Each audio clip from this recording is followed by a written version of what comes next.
নমস্কাৰ মই আজি প্ৰথম ইউটিউব চেনেল খুলিছোঁ আৰু এই প্ৰথম ইউটিউব চেনেল খোলাৰ ৰহস্যটো আপোনালোকক কওঁৱেই তথাপিও তাৰে আগত আপোনালোকক মোক প্ৰথম যিটো চেনেল খোলাৰ বাবে আপোনালোকৰ সহায় সহযোগিতা কামনা কৰিলোঁ আৰু আপোনালোকৰ উৎসাহ কিমান দিয়ে আপোনালোকৰ কথা আৰু মোক এই ভিডিঅ'বোৰ বনাওঁতে যাতে আপোনালোকে কিবা ভুল হ'লে আপোনালোকে শুধৰাই দিয়ে আৰু আজি ভিডিঅ'টো কিহৰ কাৰণে বনালোঁ সেইটো আপোনালোকৰ লগত আলোচনা কৰাৰ আগতে আপোনালোকে মোক লাইক এটা কৰি দিয়ক আৰু কমেণ্ট এটা কৰি দিয়ক।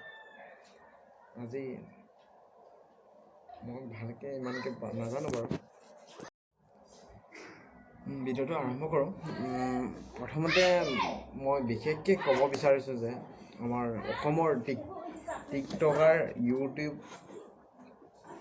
ফেচবুক সকলোতে দেখিব পোৱা গৈছে যে বহুতো ধৰণৰ বিতৰ্ক সৃষ্টি হৈ গৈছে, য'ত ইউটিউবখনলৈকে ৰাজনৈতিক এটা পৰিৱৰ্তন আহি গৈছে, ৰাজনৈতিকৰ এটা ঠেলা আহি গৈছে, হেঁচা আহি গৈছে তাত বৰ্তমান। যিহেতু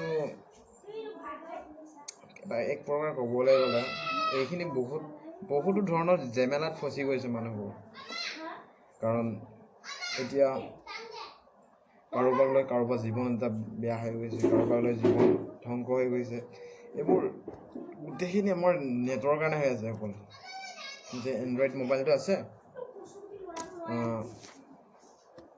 ভিডিঅ' এটা ৰেকৰ্ডিং কৰিব লাগে, পঠাই দিব লাগে ইউটিউবলৈকে। যে চেনেলটো খুলিলোঁ, পঠাই দিলোঁ, পাছৰ কথা পিছত যি হয় হ'ব, তেনেকুৱা হৈ আছে এতিয়া অসমত।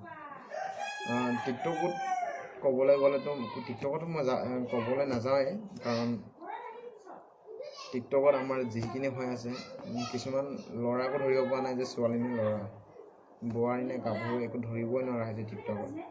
কিন্তু মই এইটো বিশেষকৈ ৰ'ষ্ট কৰিব বনা নাই এই ভিডিঅ'টো, আৰু মই এই যোনটো জেমেলা হৈ আছে তাৰ ভিতৰত আকৌ ময়ো সোমাই যে ময়ো কিছুমান বিতৰ্ক সৃষ্টি কৰি ৰাজনৈতিকৰ সুযোগ পাই যে মই মানুহ এটাক গলাত দবাই দিব লাগে, সেইটোৰ উদাহৰণ লৈ অহা নাই।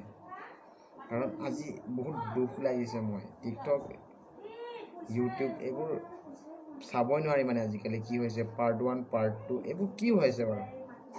এতিয়া চাবলৈ গ'লে ইমান সন্মানৰ মিষ্টাৰ ৰাজাদা বুলি কোৱা, মই সন্মান কৰোঁ, বিশেষকৈ সন্মানৰ নহয় মানে সন্মান কৰোঁ, আৰু অসমৰ ডেকা মিষ্টাৰ বাবু, এইবোৰ নতুন নতুন চেনেল আহিছে য'ত তেওঁলোকে এটা মানুহে অলপ ভুল কৰিলে ভুলটো ধৰি লয়, মানে একেবাৰে চেপি লয়, সুযোগ এটা পাইলে, সুযোগ পোৱাৰ লগে লগে এনেকুৱা এটা বস্তু কৰে য'ত অতি গৰম হৈ যায় জেগাখন।